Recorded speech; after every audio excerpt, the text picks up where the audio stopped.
at Jayoti Vidyapeeth Women's University, Jaipur. Today I am going to take the lecture on the subject name Data Warehousing and Data Mining. Now today's session is clustering. The topics to be covered in this session are what is clustering, goals of clustering, applications of clustering, requirements, problems, clustering algorithms. So let's start. What is clustering?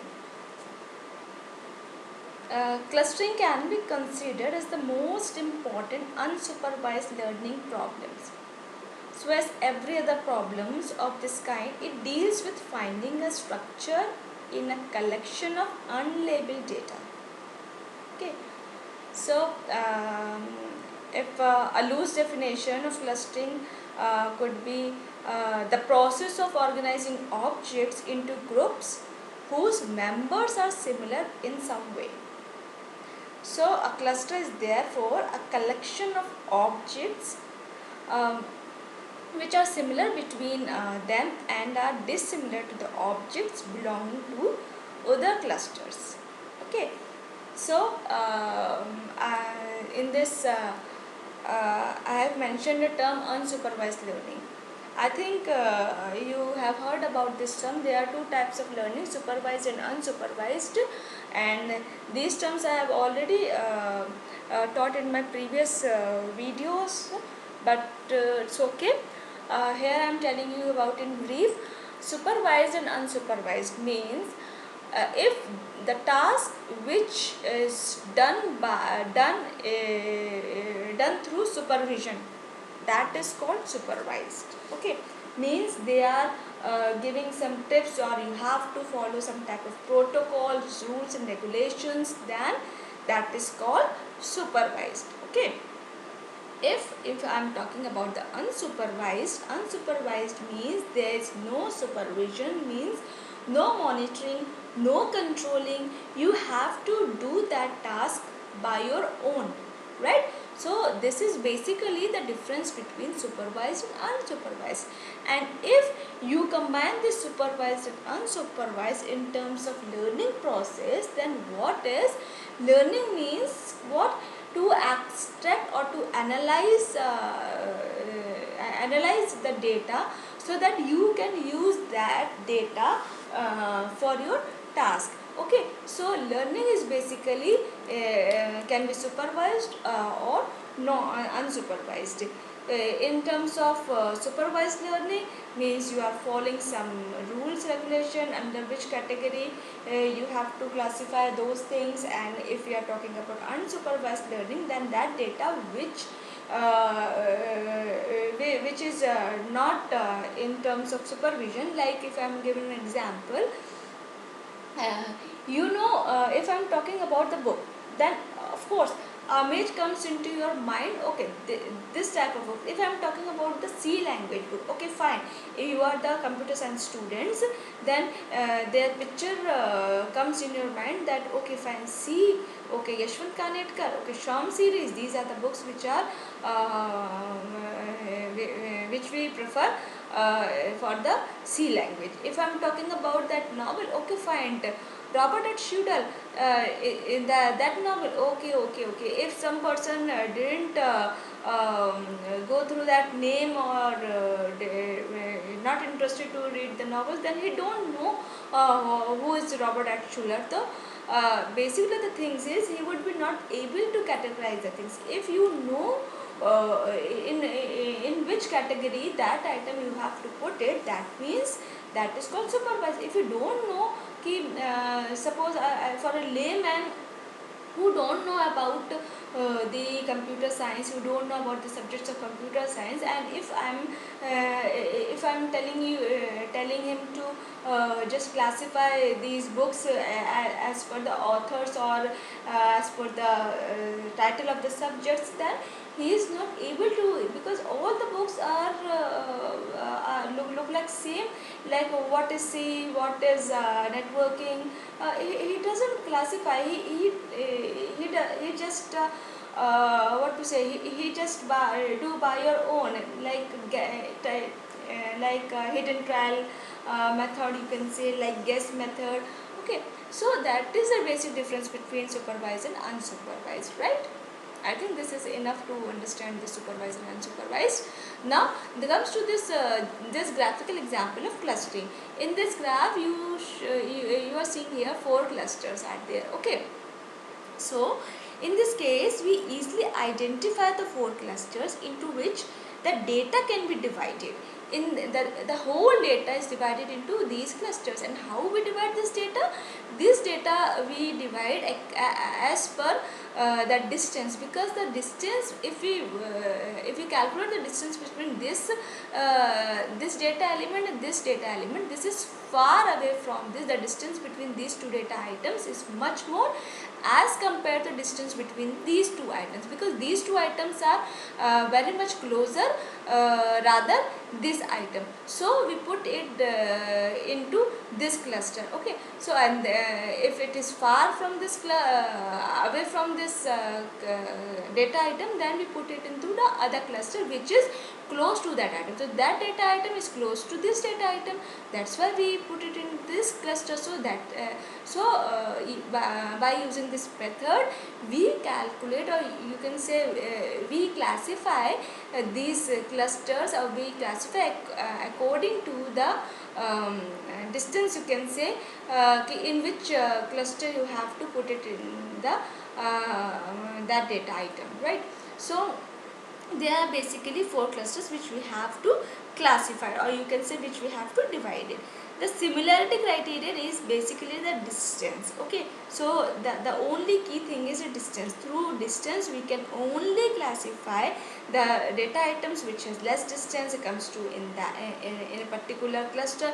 The data item which is far away from that cluster, that will put into the another cluster. Okay, fine. So 2 or more objects belong to the same cluster if they are close according to the given distance, or you can say in this geometrical distance, then this is called the distance based clustering, because we are calculating the distance of the data items, right? So another kind of clustering is conceptual clustering. Conceptual means as per the logical or concept. Okay, so there are 2 or more objects belonging to the same cluster if this one defines a concept common to all that objects. Okay, so or you can say in other words, objects are grouped according to their fit to descriptive concepts, not according to simple similarity measure. Okay, so come to the next slide, that is goals of clustering. The goals of clustering is to determine the intrinsic grouping in a set of unlabeled data. Okay, so those data which are unlabeled, means which we are not able to classify it, that data are called the unlabeled. Means you cannot put the label that this is a C book, this is a Java book. Okay, so you can't put the label into that data. But how to decide what constitutes a good clustering?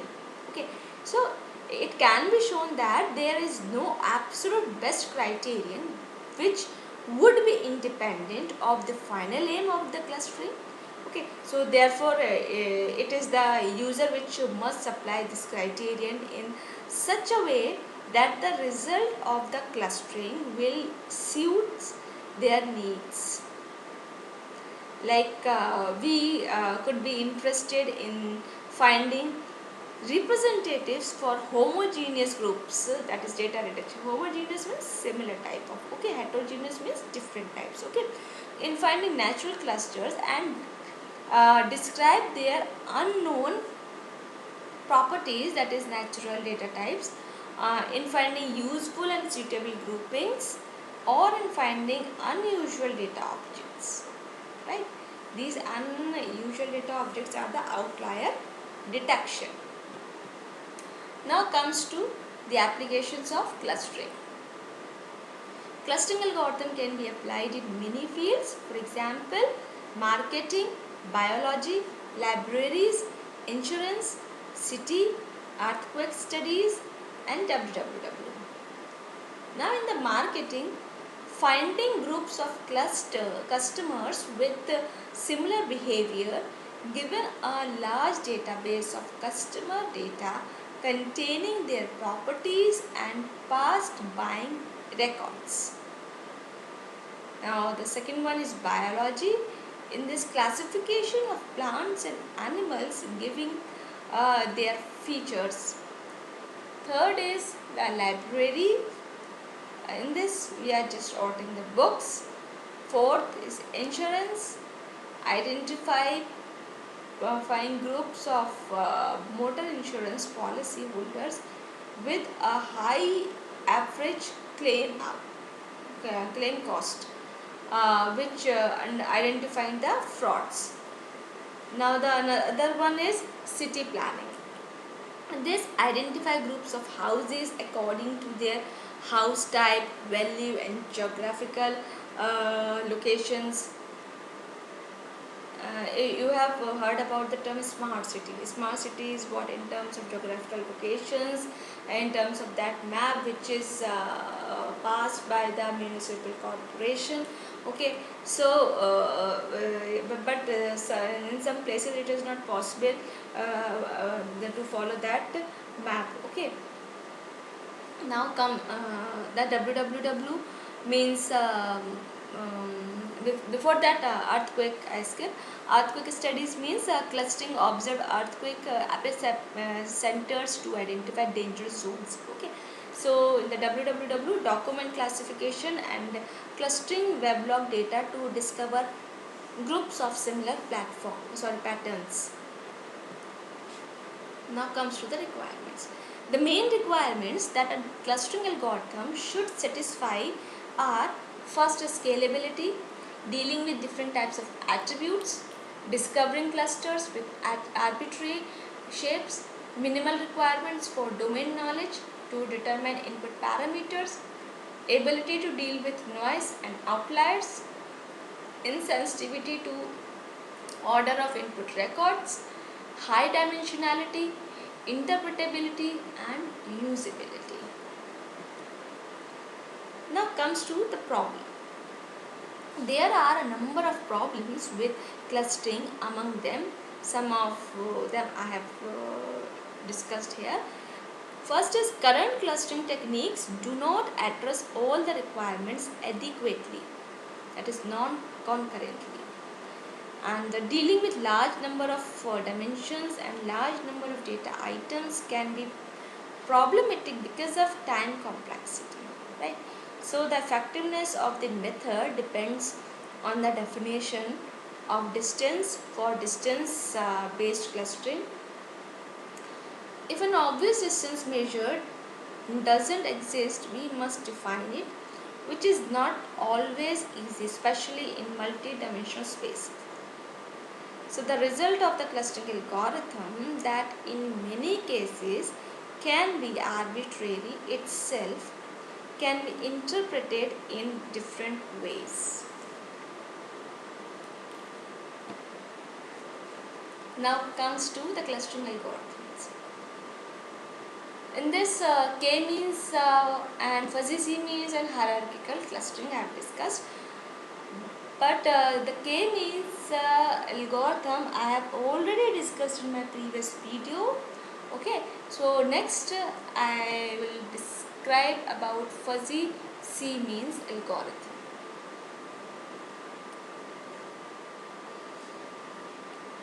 Fuzzy means what? If you cannot able to put that item, whether it can be categorized into this classified into this category or that category, then that thing they put it into the fuzzy, means we are not sure about the result whether it is 0 or 1, if it is in between them. Okay, so in FCM, that is fuzzy C means, it is a type of method of clustering which allows one piece of data to belong to two or more clusters, right? So this method is developed by Dunn in 1973 and improved by Bedzic in 1981. It is frequently used in patterns recognition. It is totally based on minimization of the following objective functions. In these objective functions, you have to calculate the distance between x1 and ci. You see here x1 minus cij, you have to calculate this and the summation of this one. Okay, so now comes to the algorithm. It is composed of the following steps, of course. First, you have to initialize U matrix. Okay, then at k step, calculate the center vector. Then you have to calculate center vector.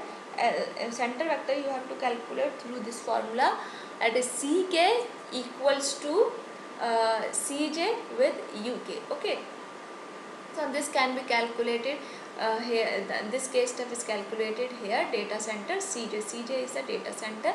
You can calculate it by this formula, summation of I to n uijn dot xi and summation of I to n uij m. Okay, now the third step is next step you have to update uk plus 1.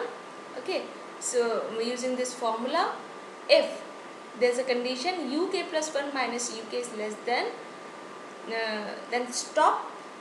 Okay, so otherwise return to step 2. Okay,